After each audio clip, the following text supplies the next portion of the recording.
Streaming from the 22 News Broadcast Center. This is 22 News at 4 p.m. Digital Edition. Hey, happy Friday, and thank you for joining us for 22 News at 4 o'clock. I'm Nick Oresco. Some good news, we got above freezing for the first time this week after high temperatures in the 20s. Some other good news, meteorologist Brian Lapis is here to talk about it.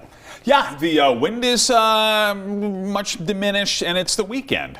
Yeah, that's some great news. All things considered, we're doing all right. Let's take a look at traffic as we get the Friday evening commute underway here. You can see so far so good. It's early, but nonetheless, 91 is running fine. The Pike is fine. 291, 391, all in good shape. Now we go to the wind situation, and while we still have a steady breeze, our wind gusts are much relaxed. Only 125-mile-per-hour gusts here to show you, and that's at Westfield. Here are the steady winds, the sustained winds, and 18 miles per hour at Westfield, 13 miles per hour in Springfield. So the wind is noticeable, but it's not ferocious. And as Nick was mentioning, we're well above freezing. 38s right now. Orange, Northampton, and Springfield. 41 in Westfield and Greenfield. A little bit cooler in the Berkshires, but that's to be expected. Fairly quiet night on the way in here. You can see here on clouds and radar we've had plenty of bright sunshine, which also has been a nice change. Clouds, though, are creeping in from the west. They will play a role in our weather tonight, and we do have some light snow in the forecast for tomorrow. We'll update you with our 22 News Storm Team Skycast.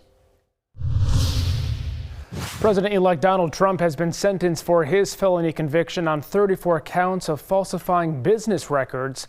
A New York judge sentenced Trump to an unconditional discharge in the New York hush money case, meaning no jail time or financial penalties. However, that makes Trump the first president to have been sentenced for a felony criminal conviction. Trump was convicted last May of falsifying records related to payments he made to adult film star Stormy Daniels to cover up an alleged affair. Several school districts in Massachusetts have been informed of a possible data breach of the PowerSchool Student Information System.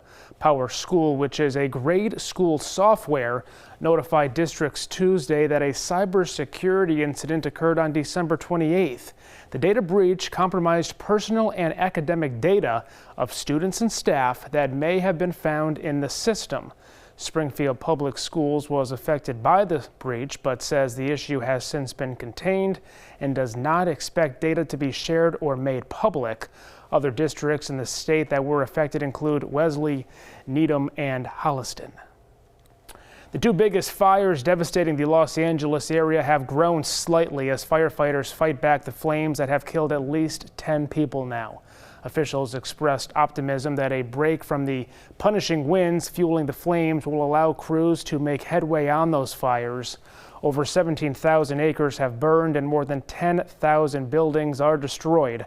As of today, 153,000 residents remain under evacuation orders. No cause has been identified for the largest fires. The unethical practice of declawing a cat has now been banned in our state. Governor Maura Healey has officially signed into law legislation that bans inhumane declawing practices. This law ensures that veterinarians will no longer have to weigh the choice of providing the procedure. They say owners typically look elsewhere if they are denied care. According to the American Veterinary Medical Association, the physical side effects from the procedure includes chronic pain. Well, places like Atlanta, Georgia woke up to some snow this morning. We are expected to see some snow this weekend, but not that much. No, I would say an inch or less for most, if not all of us. There may be a couple of places in the hills that may end up with a little bit more than an inch, but this will be kind of enhanced mood snow. It may be just enough to slow you down tomorrow morning, but this is not, 5 or 6 days ago we were talking about the potential for a big storm. Not going to be the case here. And if you have plans for some Friday night fun and frivolity, we're going to stay dry here through the evening hours. In fact, we're mostly clear here this afternoon. The clouds are still off to our west. This is kind of the leading edge of the clouds with the storm system that's going to come in here, the storm system that's going to slide to our south tomorrow to bring us the light snow. So I digress. Let's get right into it. Here's 5 o'clock here this afternoon.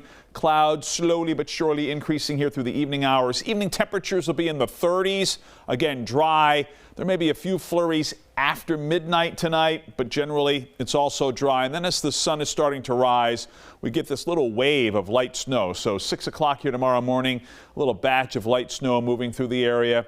By noon, it's just about done. So we're looking at accumulations of a coating to an inch for most of us. Some of us in far western Franklin County and northern Berkshire County may see over an inch of snow, but I would say 2 inches or less there as well. And it's dry tomorrow afternoon, mostly cloudy 4 o'clock. And then as we head into Saturday evening, there's even some clearing of high temperatures in the low 30s. We'll update this and give you an idea of how much snow with our 22 News Storm Team forecast on 22 News at 5.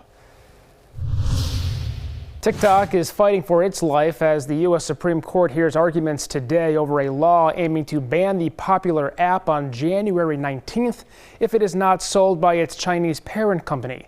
TikTok has said it plans to shut down in the U.S. unless the court strikes down the law or the deadline is delayed.